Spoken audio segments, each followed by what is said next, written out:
Shalom, apa kabar Bapak Ibu?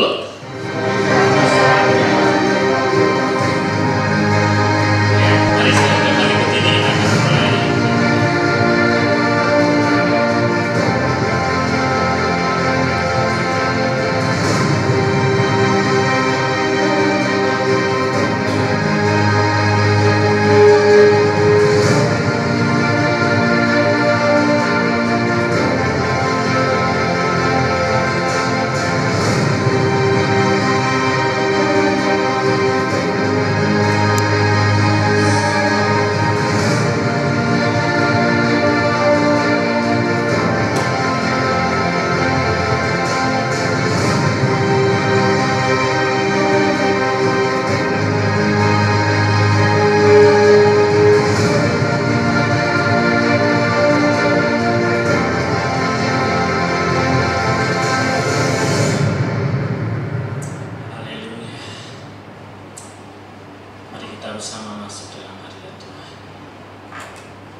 Kami bersyukur ya Tuhan buat pagi hari ini. Engkau boleh berikan kami kesempatan ya Tuhan, untuk kami boleh hadir di hadapan-Mu, untuk kami datang menyembah, terlebih kami duduk diam dengar sabda firman-Mu ya Tuhan. Kami percaya Tuhan, ketika kami pulang Tuhan, ada sesuatu yang baru kami peroleh dari Tuhan. Terima kasih Tuhan, terima kasih Yesus. Kami bersyukur, kami siap memuji menyembah Tuhan. Amin.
Haleluya. Amin. Masih telah berdiri? Apa kabar?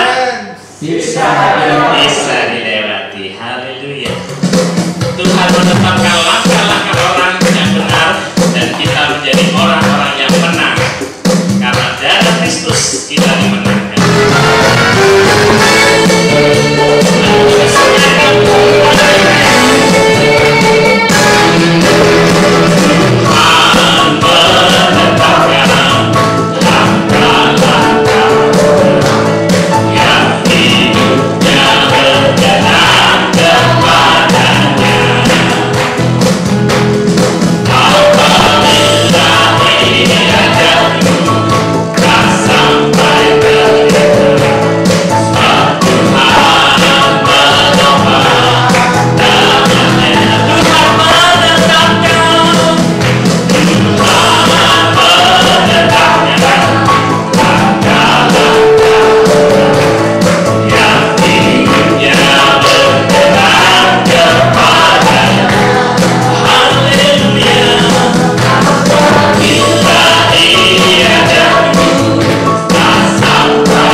hidup kudus tak berjalan.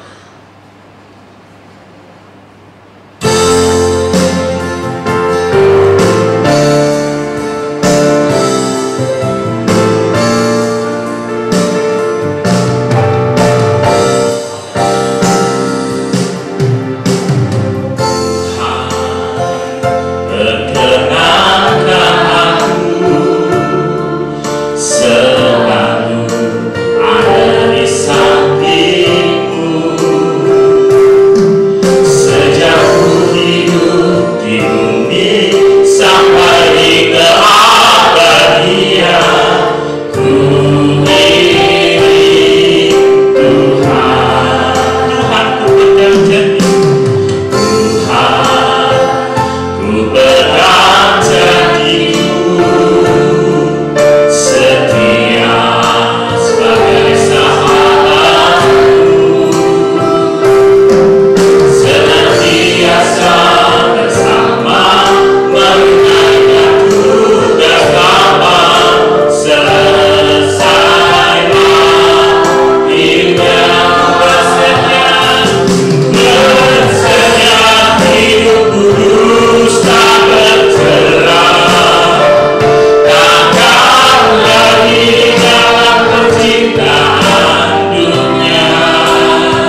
mengajar mereka, menuntun mereka di jalan-jalan ya Tuhan, supaya ketika mereka dewasa, mereka berjalan bersama dengan Tuhan, mereka melakukan semua pekerjaan Tuhan dan tanggung jawab yang Tuhan percayakan kepada mereka, bahkan semua harapan dan cita-cita mereka di dalam Tuhan.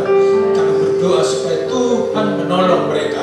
Terpuji Engkau ya Bapa, di dalam nama Tuhan Yesus kami serahkan anak-anak kekasih ini dalam tangan Tuhan. Allah menjaga dan memelihara mereka di dalam nama Tuhan Yesus. Haleluya, amin. Silakan duduk Bapak Ibu.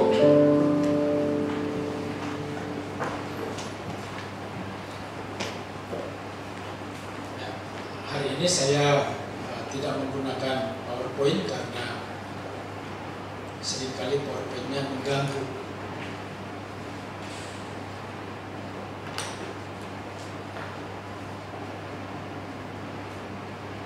Nah, nanti LCD-nya bisa membantu menayangkan teks firman Tuhan.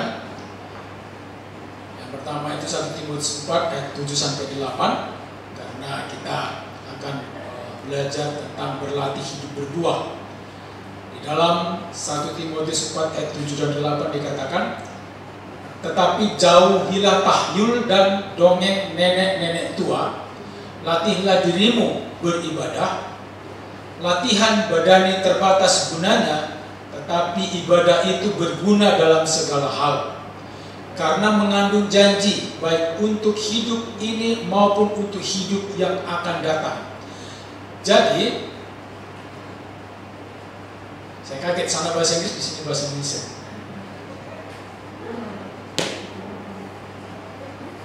Tidak apa-apa, saya punya teksnya. Berlatih hidup berbuah, dan berbuah itu adalah tujuan dari kebanyakan orang kalau menanam pohon. Kecuali pohon yang ditanam itu bonsai, bahkan ketika menanam bonsai pun kalau ada buahnya itu lebih keren dan bagus juga ya. Tetapi pada umumnya orang menanam pohon mengharapkan ada buahnya. Satu ketika dalam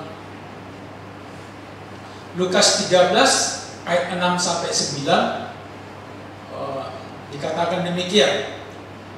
Lalu Yesus mengatakan perumpamaan ini, seorang mempunyai pohon ara yang tumbuh di kebun anggurnya, dan ia datang untuk mencari buah pada pohon itu, tetapi ia tidak menemukannya.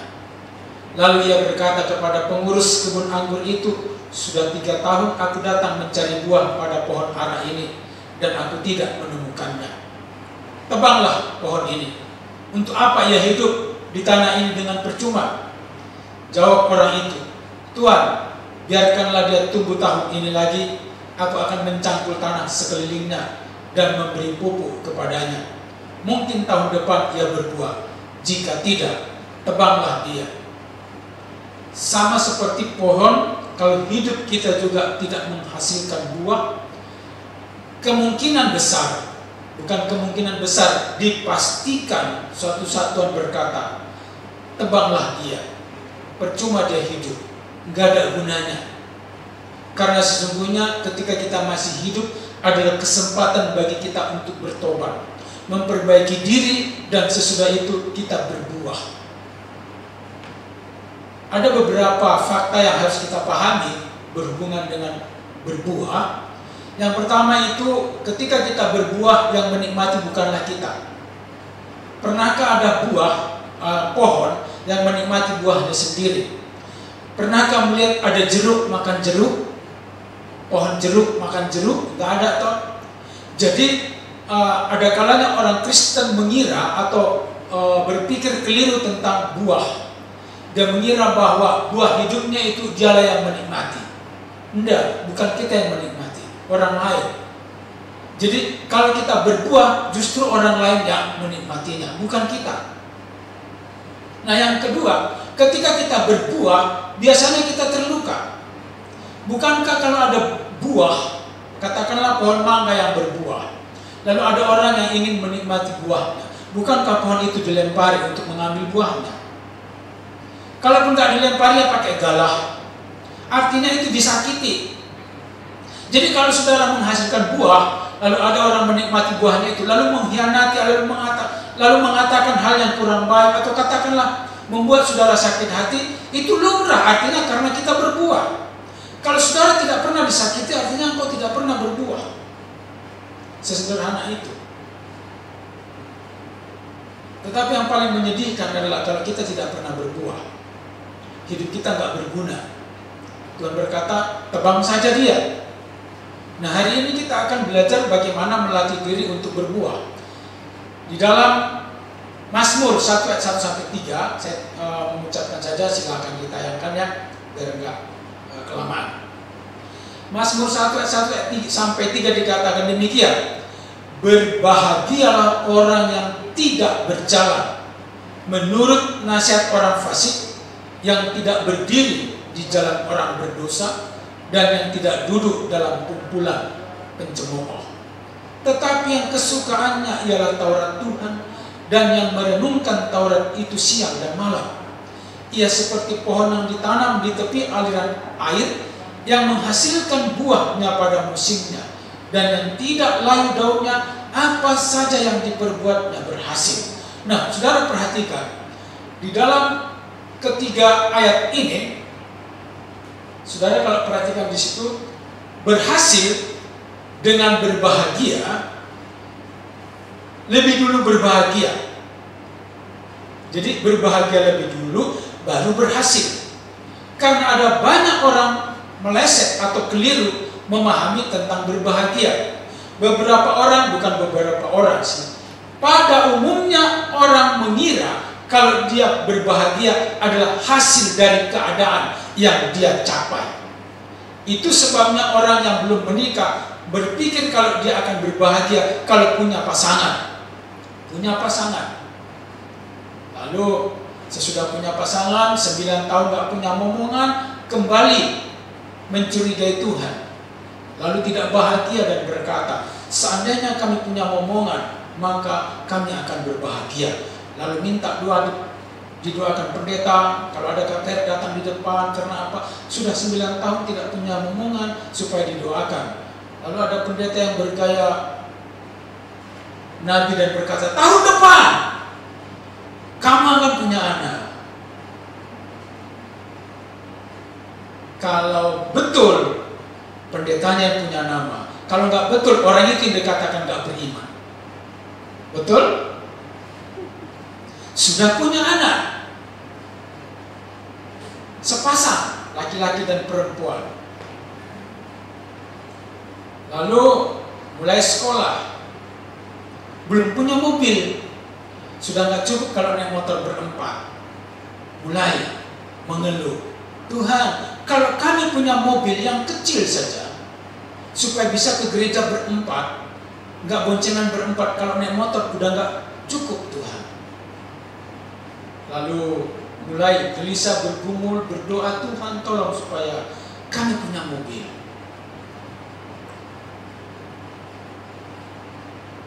Berdoa, berusaha dan bekerja, menabung, akhirnya bisa beli mobil.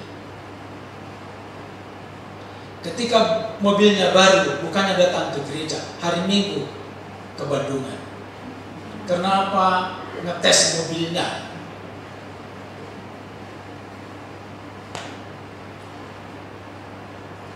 Sudah punya mobil, tapi belum punya rumah. Masih di perumahan mertua indah. Karena punya mobil, sering keluar, mertua marah-marah. Lalu istrinya mulai merasa tidak bahagia. Pi, kalau kita punya rumah, pasti bahagia. Loh, rumah itu mahal. Bergumul, berdoa karena udah terlalu sering miskomunikasi dengan mertua. Lalu satu ketika udah nggak tahan lagi, pokoknya pindah pi. Kamu pilih aku atau ibumu?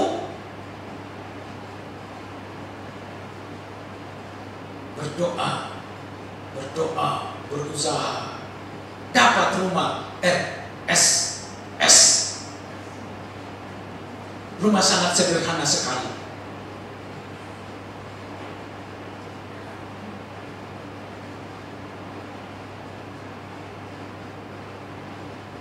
Bahagia ketika mereka jalan-jalan keluar kota karena sudah punya mobil. Nah sekarang bukan ke Bandungan lagi, ke Bandung, karena liburnya 3 hari. Yuk ke Bandung. Nah ke Bandung itu kan jalannya menanjak. Lah motornya, mobilnya kecil, cc-nya kecil, cc 1000. Lalu pas ngantri di tanjakan mulai mengeluh karena dilewati sama Pajero Sport. Mulai matanya mulai, wah kalau punya mobil seperti itu pasti enak. Lalu kapan bahagianya? Saya pastikan saudara tidak akan pernah berbahagia kalau konsep berbahagianya seperti itu. Karena firman Tuhan berkata justru sebaliknya. Saudara berbahagia dulu, baru berhasil. Kebahagiaan itu adalah keputusan, dan itu bukan apa kata motivator, itu kata firman Tuhan. Berbahagialah orang yang tidak berjalan menurut nasihat orang fasik. Jadi saudara bisa berbahagia kalau tidak mengikuti nasihat orang fasik. Nah, orang fasik ini adalah orang-orang yang mencintai dunia. Hidupnya berdasarkan apa kata orang. Nah, mari kita membahas ada 3 kelompok orang di sini. Orang fasik, orang berdosa, dan kumpulan pencemooh. Itu dia yang pertama. Pertama coba, tuh ayat pertama. Kita membahas ayat pertamanya. Berbahagialah orang yang tidak berjalan menurut nasihat orang fasik, yang tidak berdiri di jalan orang berdosa, dan yang tidak duduk dalam kumpulan pencemooh. Kita akan pelajari satu persatu kelompok-kelompok orang ini. Yang pertama dikatakan orang fasik adalah, kalau dalam bahasa aslinya itu berasal dari bahasa Ibrani, rasa. Kalau bahasa Jawanya rausa. Ini artinya amoral atau bermoral buruk, melakukan hal-hal yang salah, tak beretika. Etika umum dilanggar, tata krama dilanggar. Ini orang ini kadang-kadang suka memeriksa HP orang, tas orang, urusan orang, dan itu kan tidak sopan. Tetapi ada orang-orang yang seperti ini, terlalu sibuk mengurusi apa yang dipikirkan orang tentang dirinya. Dia hidup berdasarkan apa kata orang, bukan apa kata firman Tuhan. Jadi orang yang setuju, ya tadi, menurut, tidak berjalan menurut nasihat orang fasik. Jadi berjalan di sini artinya dia setuju. Dan orang seperti ini suka sekali juga membuka buku-buku primbon, buka aplikasi-aplikasi di Facebook, ketik ini, atau ada aplikasi perjodohan, ketik namamu, ketik pasanganmu, cek 100% jodoh. Lalu dia happy, udah 100% jodoh, dia happy. Kemudian 6 bulan kemudian dia diputusin. Fotonya udah kebanyakan berdua, di cropping susah. Begitu putus, saya dulu punya teman di seminari. Lalu di seminari ini pacaran, setiap beli buku ini berdua, lalu langsung tulis nama berdua, disambung. Karena orangnya nggak ada di sini dan dia juga nggak apa-apa kalau disebut nama. Itu Mikael dan Wanda. Lalu disingkat namanya Cak Elda. Jadi setiap buku itu ditulisin Cak Elda. Beli buku ditulis bersama Cak Elda. Nah, satu ketika mereka putus.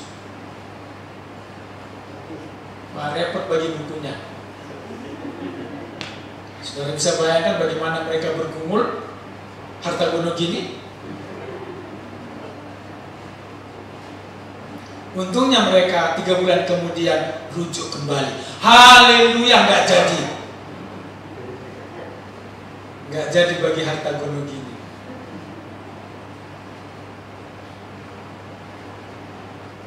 Maksud saya, kalau saudara tidak berjalan dengan nasihat orang fasik, artinya hindarilah nasihat-nasihat nenek-nenek tua, nasihat-nasihat merasa diri pintar, yang disebut orang pintar. Mengapa? Karena kita dikatakan seharusnya tidak mempercayai itu. Kalau saudara masih percaya itu, maka nggak usah menyanyi, ku bersedia hidup kudus tak bercela. Karena yang paling dasar saja saudara belum lewat.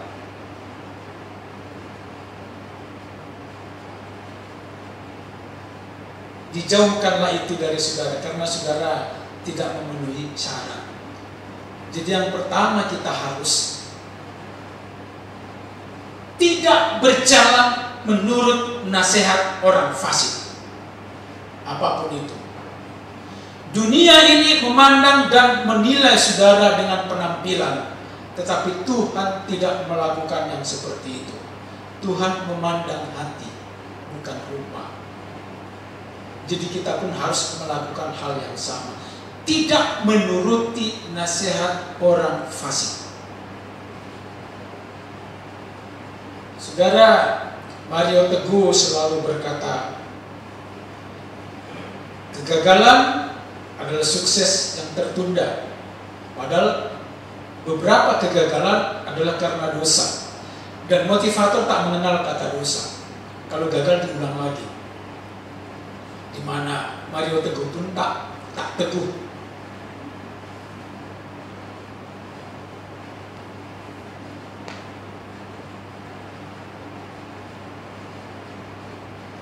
Tidak berpihak kepada, nah tadi tidak setuju. Sekarang yang kedua, B, tetap ayat 1. Orang berdosa ini bahasa aslinya itu capta, artinya kriminal, pemberontak atau melawan hukum. Ini lebih dosisnya lebih tinggi dari orang fasik tadi. Kalau orang fasik tadi belum bisa belum bisa disebut penjahat atau pembuat atau kriminal. Mengapa? Karena hanya etika-etika umum saja yang dilanggarnya. Artinya dia bisa beralasan, wah aku memang bawaannya begitu, bawaan orang. Dia suka tidak tepat janji, suka bohong. Kalau misalnya janjian jam 7, lalu jam 7 ditelepon, udah sampai mana? Udah OTW, padahal maksudnya OTW ke kamar mandi. Belum mandi, ngakunya OTW. Jadi banyak hal-hal yang orang fasik lakukan, kita tidak boleh setuju dan melakukan hal yang sama. Berubahlah oleh pembaharuan budimu, kata firman Tuhan. Nah, yang kedua ini pemberontak, melawan hukum. Katakanlah dia, kalau ada hukum, dia mencoba celahnya untuk bisa lepas dari jerat hukum. Dan ini biasanya dilakukan oleh para koruptor. Tetapi kita nggak usah bicarain koruptor, kita bicarain diri kita. Diri kita yang mungkin melakukan hal-hal yang sama, ketidakjujuran, lalu menyalahkan orang lain, membuat orang lain sebagai korbannya, padahal kita pelakunya. Jadi kalau mau berbahagia, kita tidak boleh berpihak. Nah, kalau tadi menurut ini, menurut artinya kita setuju, kita menurut, ikut, tetapi belum tentu berpihak. Ini menurut ini masih level yang katakanlah masih rendah. Jadi orang seperti ini kalau ditanya, misalnya ditanya, setuju kalau Pak Berce menjadi RT misalnya, ini orang ini akan mengatakan setuju. Nanti pas voting, yang ngomong tidak setuju tadi pun, katakanlah ada 10 yang bertidak setuju pas voting, suaranya cuma 1, Pak RT. Yang mengatakan setuju tadi kemana? Jadi hanya setuju saja, tapi belum tentu berpihak. Tetapi kalau yang kedua ini berdiri di jalan orang berdosa, ini berpihak. Sudah mau membela, bersedia membela. Ini kalau zaman pemilu dulu, ini namanya kadrun dengan apa itu, cebong ya. Kadrun dengan, saya kok lupa, kalau soalnya saya nggak terlalu. Itu pembela Jokowi apa namanya? Kan dulu terbelah dua antara pembela Prabowo dengan pembela Jokowi. Pembela Prabowo itu kadrun, kadal gurun. Nah, pembela Jokowi katanya kecepong. Makanya orang kalau sedang menghina pendukung Jokowi, udah tahu dong, gitu. Singkatan dari kecepong. Artinya memihak, bahkan bersedia membela. Jadi kalau saudara masih mau berpihak membela pemberontak, membela kriminal, membela mafia, membela fundamentalis saudara itu, maka tidak akan berbahagia. Yang terakhir,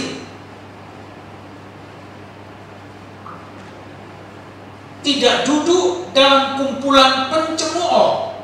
Duduk artinya mengisi formulir, bergabung. Lalu pencemooh di sini artinya orang yang suka mengolok-olok Tuhan, mengolok-olok Allah. Orang ini yang kalau orang Batak dulu pernah ada nyanyian begini, si polisi mo botang-botang ala sohea marsahiti aiso tutu adong api naroko aha soban nalal tusi. Nah, itu kalau saudara nggak ada orang Batak di sini, itu kayak bahasa roh. Tapi artinya itu begini.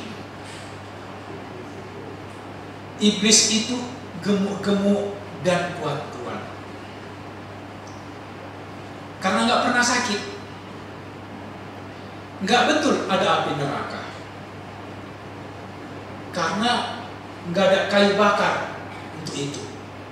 Udah habis. Jadi kelompok ini merasa bahwa untuk apa mencari Tuhan? Lalu mengajarkannya juga. Itulah yang disebut dengan pencemooh. Jadi kalau saudara bergabung atau menjadi bagian dari kelompok pencemooh, menjadi pengurus partai pencemooh, maka dipastikan saudara tidak berbahagia. Saudara tahu, sangat menyedihkan ada pendeta ikut partai PKS.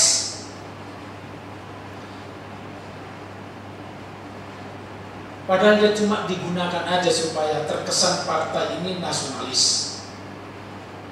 Tapi partai ini sama sekali tidak nasionalis. Hanya menyebut diri nasionalis. Jadi kita tidak ngomongin partai, tetapi kita ngomongin orang-orang yang munafik. Ngomongnya keadilan tapi tidak melakukan keadilan. Ngomongnya solidaritas tapi sama sekali tidak solider. Nah, saudara, kalau tidak ketiganya, tidak berjalan menurut nasihat orang fasik, tidak berdiri di jalan orang berdosa, dan tidak duduk dalam kumpulan pencemooh. Ayat 2, tetapi yang kesukaannya ialah Taurat Tuhan dan yang merenungkan Taurat itu siang dan malam. Harus ada kesukaan yang lain. Disebut kesukaan adalah karena dia sangat menyukai. Sama seperti anak-anak sekarang sangat menyukai Mobile Legends atau game, apapun itu. Saudara, kemanapun, dimanapun yang menjadi pergumulan bagi mereka adalah kuota atau wifi. Kemudian yang kedua, baterai atau power bank atau colokan. Yang lain-lain mereka nggak pusing. Kalau diajak ke tempat di mana yang memakan waktu lama, mereka akan bertanya, ono wifi pora, ono colokan listrik pora. Karena apa? Karena kesukaannya ialah main game. Tetapi kalau kesukaan kita adalah Taurat Tuhan, maka kita akan merenungkan Taurat itu siang dan malam.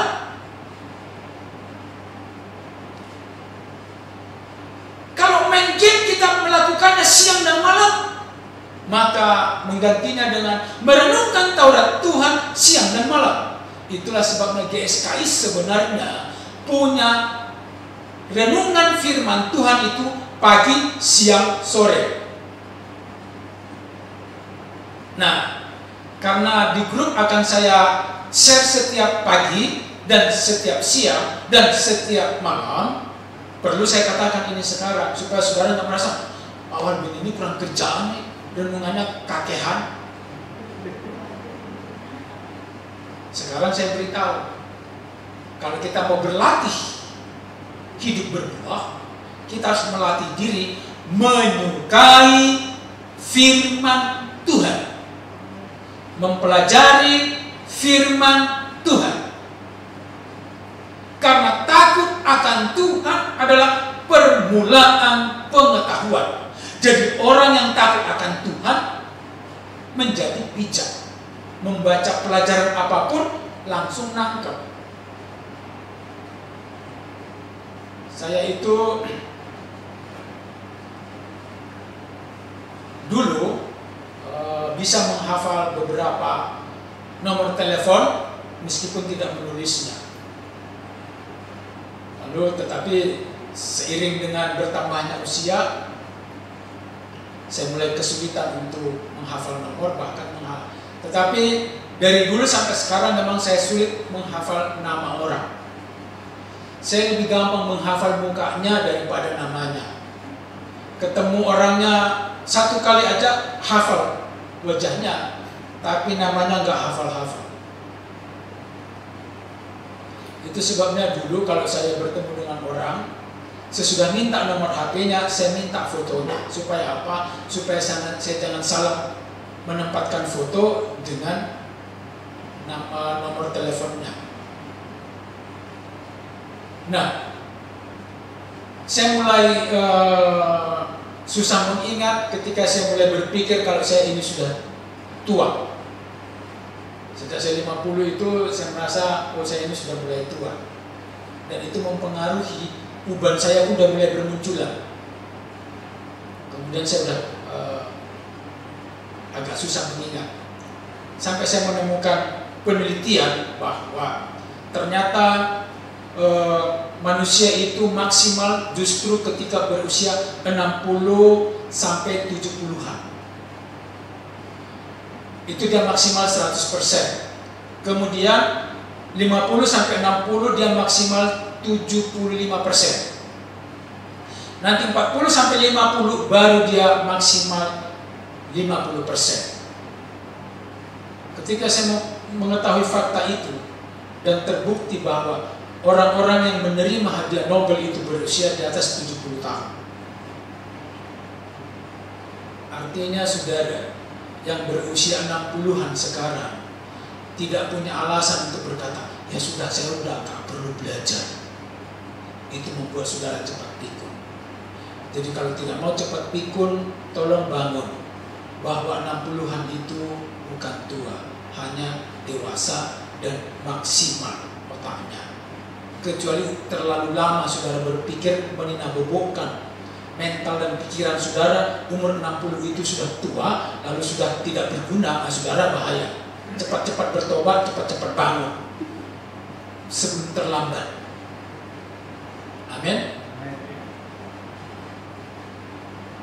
Jadi yang mengatakan umur 40-an itu maksimal keliru.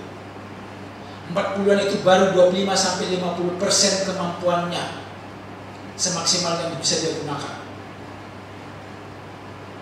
Lalu 50-60 itu 75. Nanti 60-70 baru 100%. Nah, tetapi saudara jangan juga jadikan ini sebagai alibi untuk nantilah umur 60 aja seperti kata Pak Walben, nanti umur 50 saya baru berkarya. Ya kalau masih ada. Kalau saudara nggak sempat hut 60. Sekarang ini orang cepat-cepat dipanggil Tuhan. Bisa karena corona, bisa karena Omikron, bisa karena jantung. Ada banyak yang memungkinkan kita tidak bisa berpikir bahwa aku ingin hidup 1000 tahun lagi. Tetapi tolong diingat bahwa kita tidak boleh berpikir berat di kiri atau berat di kanan. Kita harus seimbang.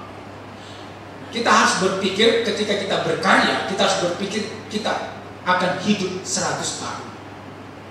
Supaya apa? Saudara mengerjakannya dengan serius dan sungguh-sungguh. Tetapi ketika saudara datang menghadap Tuhan, saudara harus berpikir bahwa saudara akan mati besok.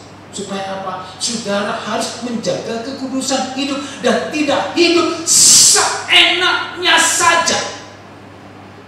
Karena kita bisa dipanggil Tuhan kapan saja. Nggak ada persyaratan kok untuk dipanggil Tuhan. Harus umur tua? Nggak tua juga bisa dipanggil Tuhan. Harus sakit nggak? Yang sehat juga bisa. Jadi kita harus punya pemikiran yang balance, seimbang. Bagaimana kita hidup, kita harus bertanggung jawab. Dan tanggung jawab inilah yang harus kita lakukan selama kita masih hidup di bumi. Jadi jangan semua diserahkan sama Tuhan.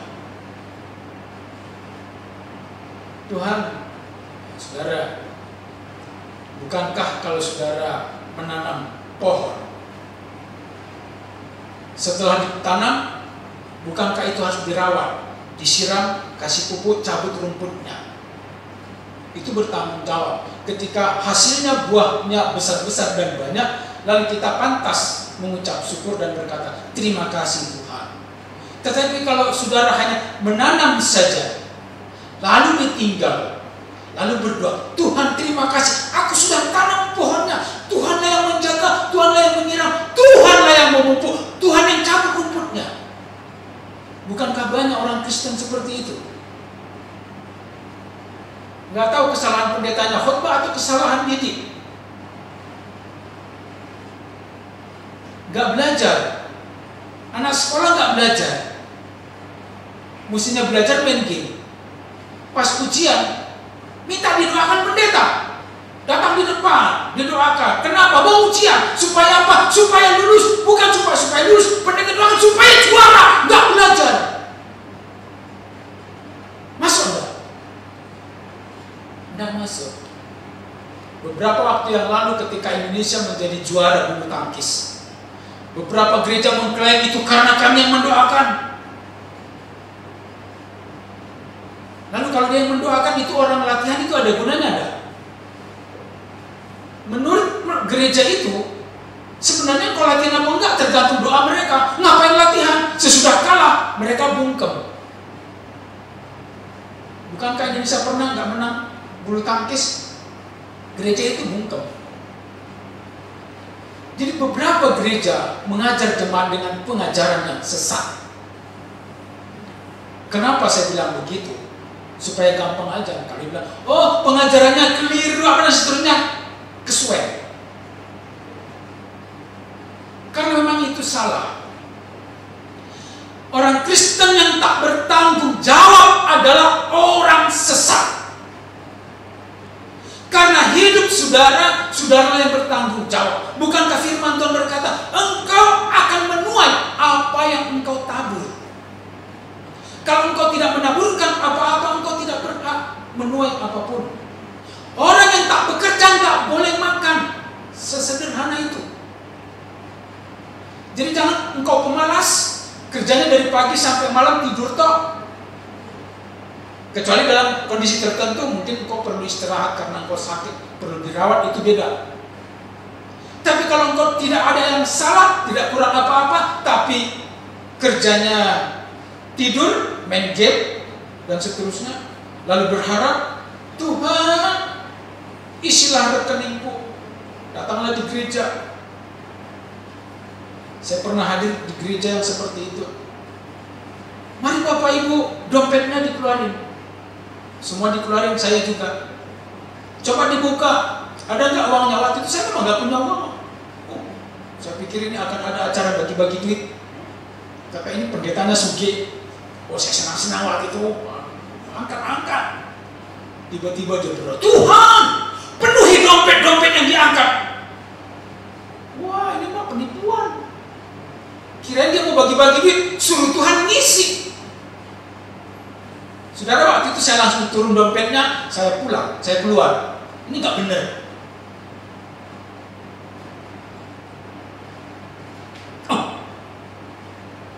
Pendeta nggak percaya mujizat, saya percaya mujizat. Saya sangat percaya Tuhan mampu mengisi dompet dengan uang. Tetapi bukan begitu caranya.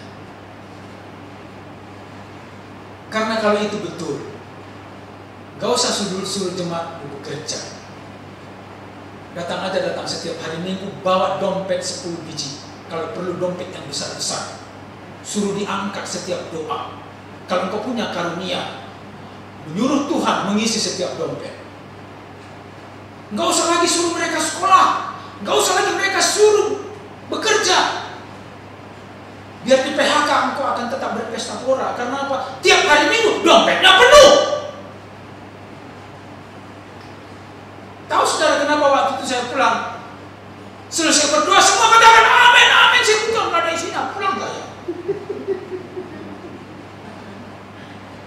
Penipu.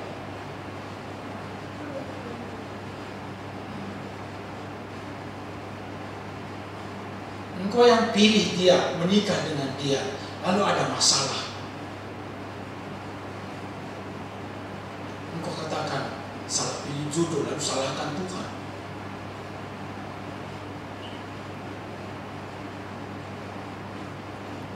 Setiap kita bertanggung jawab dengan pilihan-pilihan dan keputusan-keputusan kita. Kalau kita bertanggung jawab dengan itu, mintalah Tuhan memberi kita kemampuan. Kalau kita salah pilih, tentulah ada konsekuensinya. Mintalah Tuhan menolong kita untuk menjalaninya dengan pertolongan Tuhan hari lepas hari. Itulah sebabnya ketika saudara bergumul dengan hidupmu, kalau ditanya, apa kabar? Bisa dilewati, bukan luar biasa.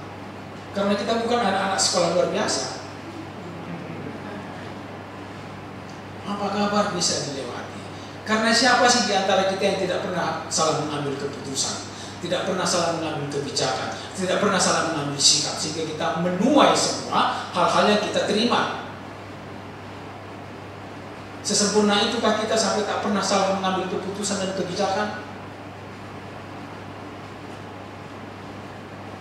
Jadi kita nggak perlu tampil menjadi orang yang hidup tanpa masalah.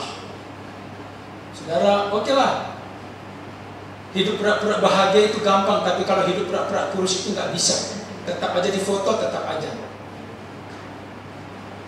Jadi kalau mau kurus, ya diet, olahraga. Jangan berdoa. Oh ya, kita kan sekarang ada puasa 40 hari. Kesempatan saudara menguruskan diri. Ini udah hari yang ke-24 ya. Ada yang ikut enggak? 40 hari.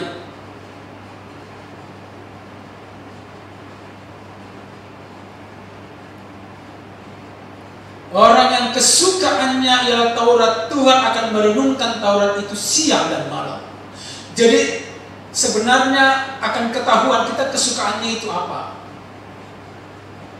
Kalau kesukaannya belum Taurat Tuhan, ya mulai sekarang kan gampang tinggal bertobat toh. Tuhan, aku mau menyukai Taurat-Mu. Supaya apa? Ayat yang ketiga itu nanti yang menjadi konsekuensinya. Ia akan seperti pohon yang ditanam di tepi aliran air.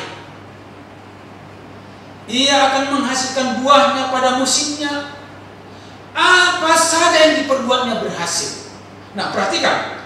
Syarat orang bahagia tidak mengikuti nasihat orang fasik, tidak berpihak kepada orang berdosa, tidak tidak duduk dalam kumpulan pencemooh. Tetapi yang kesukaannya adalah Taurat Tuhan dan merenungkan Taurat itu siang dan malam. Firman Tuhan berkata, kalau kita melakukannya, maka kita akan berbahagia. Mengapa? Karena firman Tuhan berkata, hati yang gembira adalah obat. Kalau saudara mengikuti firman Tuhan, saudara akan mampu bergembira. Bergembira karena apa? Bergembiralah karena Tuhan. Maka apa yang diinginkan hatimu akan terpenuhi. Firman Tuhan berkata, bersukacitalah senantiasa. Sekali lagi katakan, bersukacitalah. Kalau saudara nggak ada alasan untuk bersukacita, bersukacitalah karena Tuhan. Kalau hatimu diarahkan kepada Tuhan, maka sukacitamu tidak tergantung lagi dengan engkau punya mobil atau tidak, punya pasangan atau tidak, punya keturunan atau tidak, punya apa-apa atau tidak, punya kita hanya Yesus saja satu-satunya. Amin. Karena kalau kita sudah memiliki Yesus satu-satunya dalam hidup kita, maka percayalah, apapun sebenarnya yang kita butuhkan dalam hidup ini, bukankah kebutuhan kita asal ada makan dan pakaian, cukuplah. Amin. Itulah sebabnya perumpamaan yang diberikan Tuhan adalah sederhana. Dia adalah burung-burung di udara, nggak punya kebun dan nggak menanam, tapi dipelihara oleh Bapamu, dan bunga bakung di padang. Tetapi kalau cuma sekedar makan dan punya pakaian saja, Anda itu burung. Ini kan bukan burung. Itu sebabnya saudara bekerja dan berkarya dan menjadi umat Tuhan itu kita harus berbuah, kita harus menghasilkan. Produktif itu adalah umat Tuhan. Pemalas itu bukti kita belum bertobat. Paulus keras berkata, kepada orang yang gak bekerja jangan dikasih makan. Jadi kalau saudara merasa gak bekerja, gak boleh makan, kejam sekali. Ya, yang kejam bukan saya, Tuhan. Maksudnya begini loh, saudara harus bertanggung jawab. Kalau mau makan, ya sediakanlah apa yang mau dimakan. Lalu, kalau saudara menjadi orang yang berbahagia, firman Tuhan berkata, apa saja yang diperbuatnya berhasil. Dia seperti pohon yang ditanam di tepi aliran air, menghasilkan buahnya pada musimnya. Ada dua tentang buah yang dimaksud. Yang pertama itu menghasilkan buah, yang kedua menghasilkan pada musimnya. Jadi artinya saudara tidak berbuah setiap saat. Ada saatnya saudara sedang mempersiapkan diri untuk menghasilkan daun, bunga, lalu buah. Itulah sebabnya saudara, ketika saudara mau membantu orang pun, tidak boleh dibantu tanpa pertimbangan dan tanpa menanya Tuhan. Kalau misalnya saudara ketemu dengan orang yang minta pertolongan ini, katakanlah orang yang tiba-tiba datang ke rumah saudara, lalu semua drama diceritakan, semua penderitaan dijelaskan, lalu katanya mau pinjam uang. Nah, kalau saudara tidak tanya Tuhan, saudara akan gampang tertipu. Nah, sehubungan dengan pinjam meminjam, saya punya ilmu berdasarkan pengalaman dan pengalaman orang-orang bijak. Sebaiknya saudara jangan pernah memberi utangan, pinjaman. Kenapa? Karena kalau saudara meminjamkan uang kepada orang atau kepada teman saudara, kemungkinan saudara akan kehilangan uang dan kehilangan teman. Jadi orang kalau datang pinjam uang sama saya, biasanya saya tidak kasih uang. Karena apa? Puji Tuhan saya tidak punya uang untuk dipinjamkan. Biasanya saya akan kasih seberapa yang saya mau kasih. Ini Pak, nggak usah dipinjam, jangan dikembalikan. Oh enggak apa-apa Pak, saya itu Pak. Wes ndak saya itu sawalu sasia sasawara, aku ramah masalah. Yang penting aku nggak punya uang, tetapi ini tolong digunakan saja, nggak usah dikembalikan. Kecuali dia bawa datang sertifikat atau bawa emas, Pak ini dipegang, aku butuh modal, lalu dijelaskan dia modalnya dia sungguh-sungguh mau buka usaha karena seterusnya, apa? Saya akan buat hitam di atas putih. Kalau saya punya uang, sekali kalau saya punya uang. Jadi kita perlu bijak. Kan Tuhan berkata, tuluslah seperti merpati, cerdik seperti ular. Kembali, ilmunya adalah keseimbangan. Jangan tulus tok tanpa kecerdikan, engkau akan ditipu orang. Atau cerdik tok tanpa ketulusan, engkau menjadi makan orang.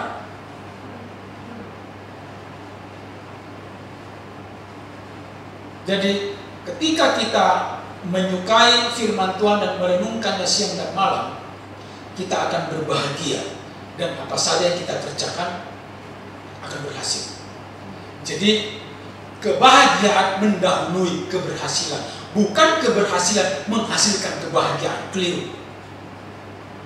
Tahu kenapa orang bahagia berhasil?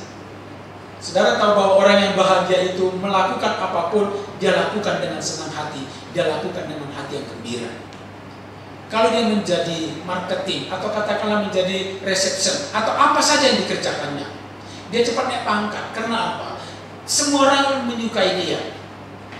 Oke, kalau itu tentang menjadi bekerja dengan orang lain. Kalau dia buka warung saja, warung soto, orang yang berbahagia dengan orang yang hidupnya penuh dengan keluhan. Katakanlah sama-sama buka warung soto, berbarengan, tetanggaan, sama-sama soto. Satu soto B, satu soto K. B bahagia, K keluhan. Yang berbahagia kalau buka warungnya itu pagi-pagi cepat-cepat dia bangun pagi, berdoa lalu buka warungnya dengan semangat dan sukacita. Kerja buat Tuhan sambil menyanyi, saudara. Bersemangat.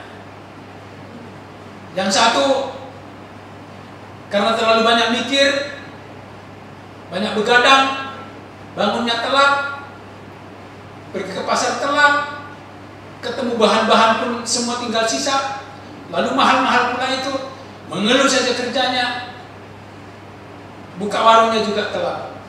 Ketika datang orang ke tempat yang B, tumban, mari silakan masuk, makan soto. Mau pesan berapa, minum apa? Ya soto 3, minumnya apa? Air putih saya, enggak apa-apa. Itu yang pesan saya tidak pernah pesan minum selain air putih. Bukan karena pelit saudara, karena saya tidak mau minum yang manis-manis. Gula enggak, saya mau menghindari saja. Duduk, tunggu ya. Nah, satu ketika karena satu dan dua hal saya masuk ke yang satu lagi. Begitu masuk, karena dia terlambat bangun, terlambat ke pasar, saya datang, malah diomelin. Belum masak Pak. Terlalu cepat datangnya. Bayangkan saya mau makan, mau ngantar duit, dimarah-marahin. Senang enggak? Sesudah ready semua, datang. Udah, ya Pak, wes, nggak apa-apa. Mau pesan apa Pak? Soto 3, minumnya apa? Es teh atau teh hangat? Air putih. Oh, masa minum air putih? Aku untungnya apa? Yang beli saya, yang bayar saya, yang ngatur dia. Kira-kira saudara kedepannya saya kalau perlu soto ke B atau ke K? Ke B, Bapak itu aja ngerti, langsung tahu hati saya. Lalu dua-dua ini berkembanglah usahanya. Yang satu berkembang, yang ini berkembang. Lalu saudara, dua-duanya ini pinjam uang datang kepada saudara. Bukankah orang-orang percaya itu terkenal baik dan suka membantu? Datanglah dia. Datang yang pertama, datang yang, Kak, Pak Pendeta, saya mau pinjam uang. Oh, kenapa? Usaha saya bangkrut. Loh, kenapa? Sekarang mau pinjam uang, mau buka usaha yang baru. Sekarang sedang tren jualan kopi. Aku mau buka kopi susu gula aren. Yakin maju? Oh, ya mudah-mudahan maju lah Pak Pendeta. Kelihatannya itu sekarang semua yang buka jual kopi itu kayaknya maju. Gak jelas, saudara. Saudara mau pinjamin uang gak sama dia, sama kasih modal gak? Kasih gak? Pinjam gak? Katanya orang baik. Saya kalau ada uang pun, saya akan dengan bijaksana mengatakan pikir. Yang salah itu bukan usahanya, yang salah itu kamu. Tapi kalau orang B datang, tadi kan ngontrak warung nih, warung 2x3 loh. Lalu karena banyak orang, lalu ngantri, kemudian tempatnya udah sesek, lalu datang kepada saudara berkata, Pak, aku mau sewa ruko. Kenapa? Usahanya udah terlalu banyak orang, tak muat. Dipinjamin nggak? Dipinjamin lah. Apalagi dia datang bawa apa? Bawa set BPKB, disekolahin BPKB-nya kepada saudara. BPKB mobil lagi.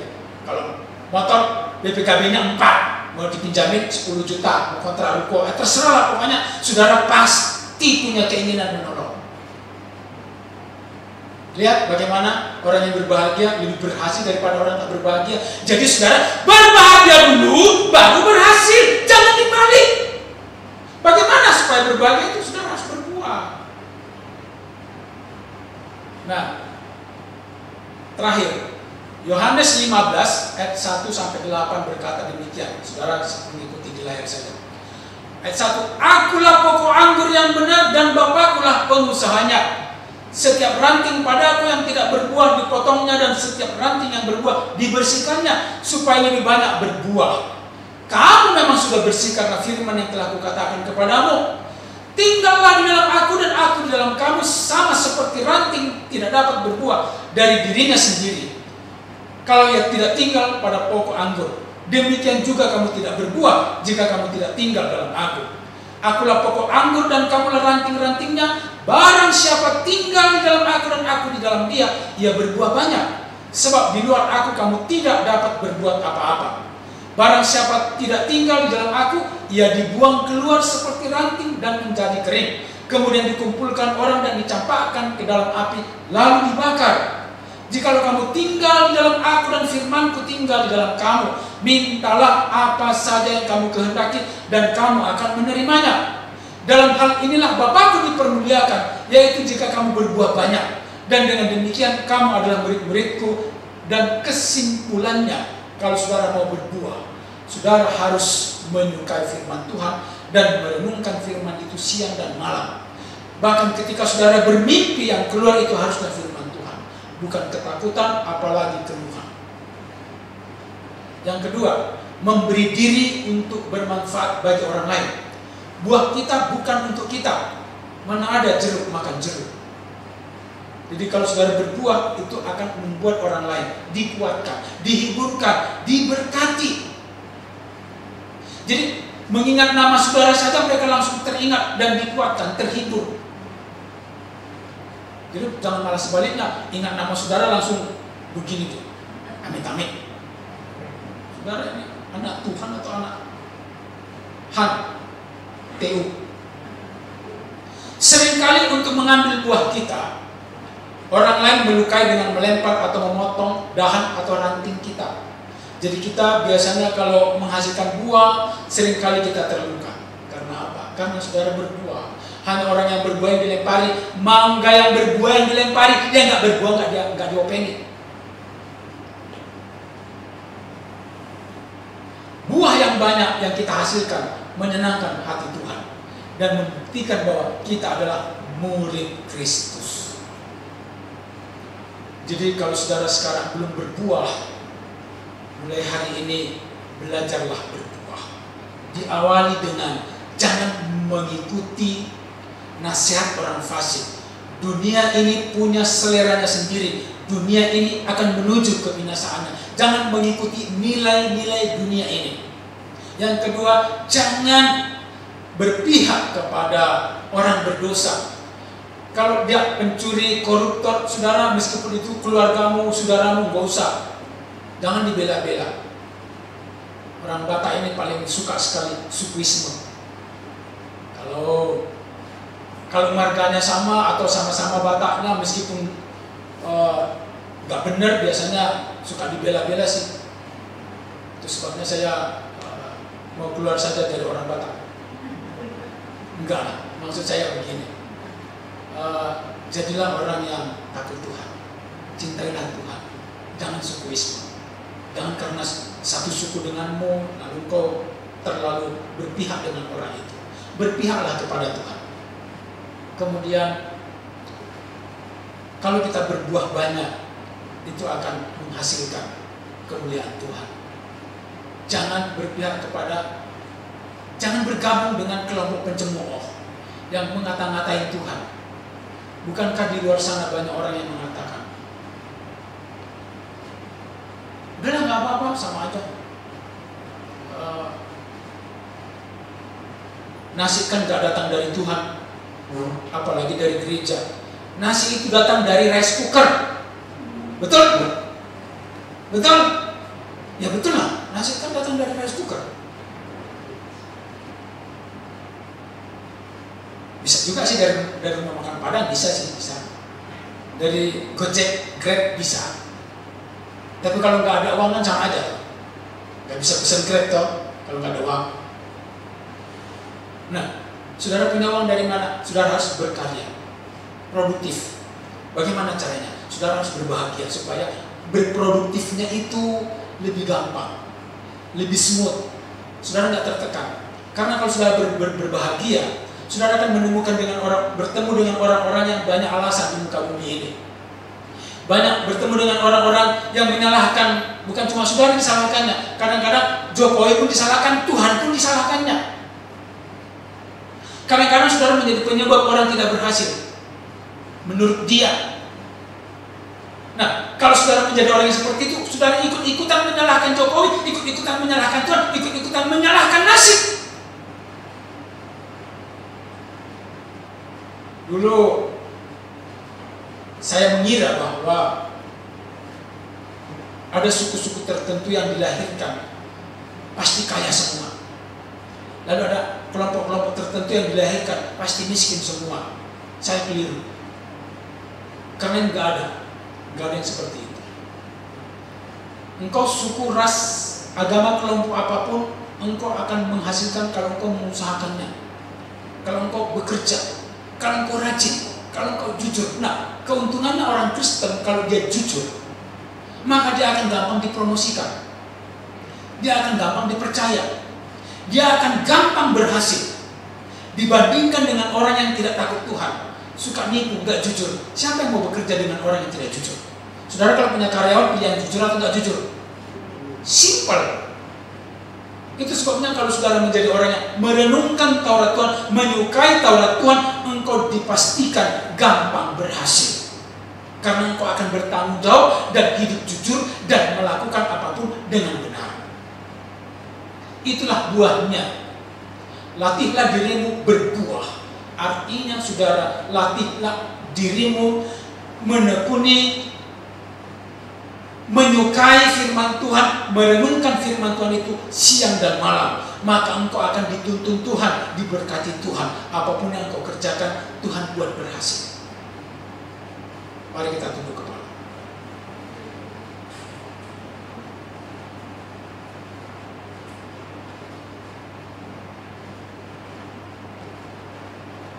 Bapa kami, mohon belas kasihan-Mu mengampuni segala kekeliruan dan kesalahan kami. di waktu-waktu yang lalu. Kalau kami melakukan dan membuat keputusan-keputusan yang tidak bijak, yang membuat kami tertekan dan memikul beban berat, atau kami bermalas-malasan mencari alasan sehingga kami kurang produktif, ampuni kami Tuhan. Kami mau bertobat, kami mau berbuah, kami mau mencintai Taurat-Mu dan merenungkannya siang dan malam. Kami mau menjadi orang yang bertanggung jawab, yang berbuah banyak, karena itulah yang menyenangkan hati Tuhan, dan itu adalah bukti kalau kami ini adalah murid Tuhan. Terima kasih Bapa, terima kasih. Layakkan dan kuduskan kami di dalam nama Tuhan Yesus. Kami akan menerima pelayanan perjamuan Tuhan. Kami mau supaya perjamuan Tuhan ini menjadi ingatan bagi kami. Tuhan pernah mati di kayu salib, menebus kami dari dosa, menebus kami dari kutuk dosa, menebus kami dari hukuman dosa, dan kami dianugerahkan keselamatan, dan sekarang kami bertanggung jawab untuk menjalankan keselamatan itu dalam diri kami. Kami harus membangun diri kami semakin hari semakin serupa dengan Kristus. Sebagai bukti kami sudah diselamatkan, kami harus hidup di dalam anugerah yang berubah setiap hari, semakin kudus, semakin serupa dengan Kristus. Dalam nama Tuhan Yesus kami berdoa serta mengucap syukur. Haleluya. Amin. Mari kita berdiri, kita akan menerima pelayanan perjamuan. Saya undang Pak Yusak dengan Pak Simatupang membantu saya ke depan.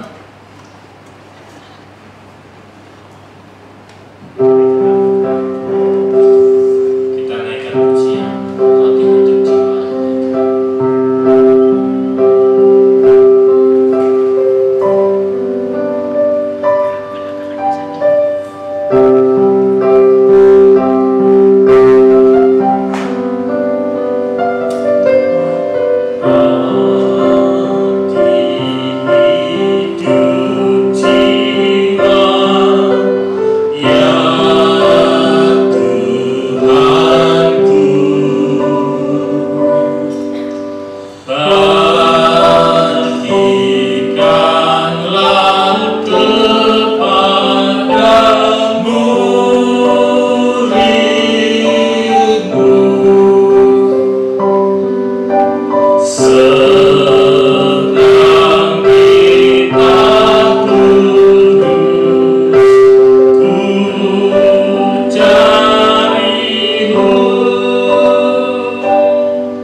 Semua sudah mendapatkan roti dan anggur perjamuan. Yang sudah mendapatkan katakan amin. Amin.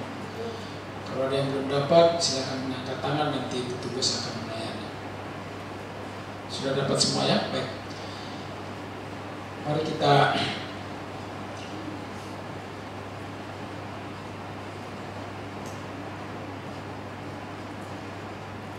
Janganlah kamu kalah terhadap kejahatan, tetapi kalahkanlah kejahatan dengan kebaikan. Puji Tuhan. Mari angkat roti perjamuan di tangan kananmu dan dengarkanlah firman Tuhan. Sebab apa yang telah kuteruskan kepadamu telah aku terima dari Tuhan, yaitu bahwa Tuhan Yesus pada malam waktu ia diserahkan mengambil roti, dan sesudah itu ia mengucap syukur atasnya. Ia memecah-mecahkannya dan berkata, inilah tubuhku yang diserahkan bagi kamu. Perbuatlah ini menjadi peringatan akan aku. Dalam nama Tuhan Yesus.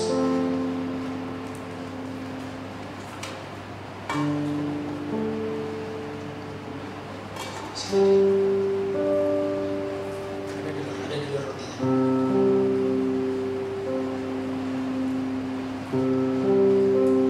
Rotinya dibelah dua aja, sampingnya bagi dua aja rotinya.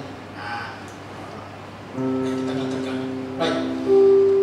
Dalam nama Tuhan Yesus, mari kita makan bersama-sama.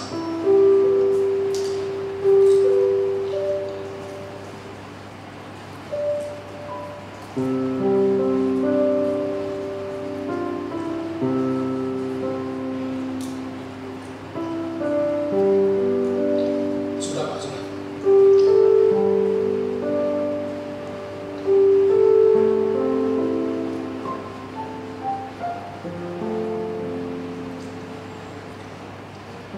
Mari silakan mempersiapkan anggur di tangan kanan saudara, dibuka perlahan-lahan. Kalau ada yang kesulitan membuka, silakan minta tolong di samping kiri kanan.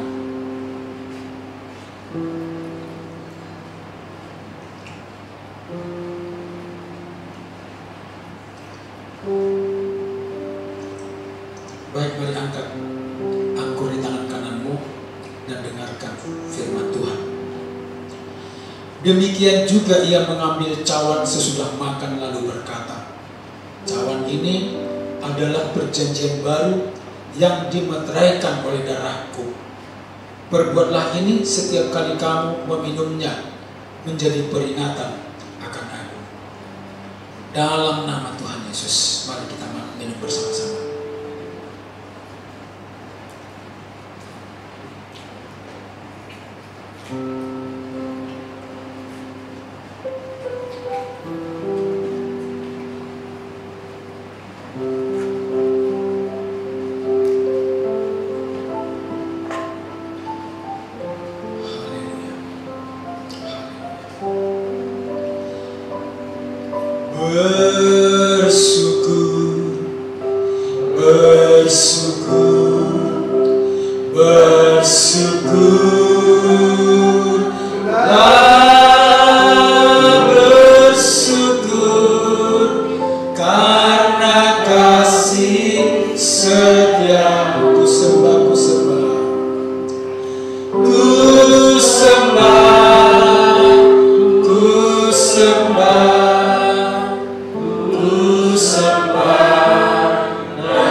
Bapa di surga, kami mengucap syukur kepadamu.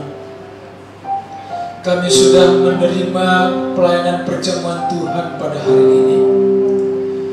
mengingatkan kami bahwa Tuhan Yesus pernah mati di kayu salib untuk menebus dosa dan pemberontakan kami. Tuhan, seharusnya kamilah yang dipakukan di kayu salib, tetapi kami tidak memenuhi persyaratan Tuhan. Oleh karena itu Tuhan sendiri berinisiatif mengambil rupa, menjelma menjadi manusia yang sama seperti kami tetapi tidak berdosa, sehingga layak menjadi korban penebusan menggantikan kami. Tuhan, terima kasih.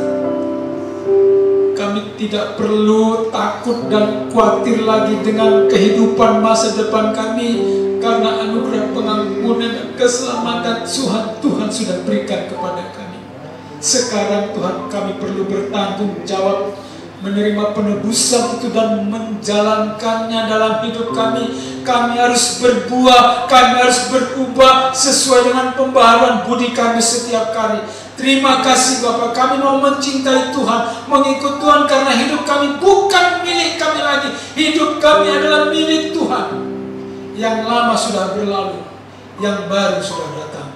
Kami adalah ciptaan yang baru, yang berbuah, menghasilkan buah-buah pertobatan, menjadi berkat bagi sesama, menjadi berkat di dalam keluarga, rumah tangga, keluarga besar, masyarakat, lingkungan dimanapun Tuhan mengizinkan kami hidup berkumpul, bahkan mendukung pelayanan, memuliakan Tuhan lewat hidup kami.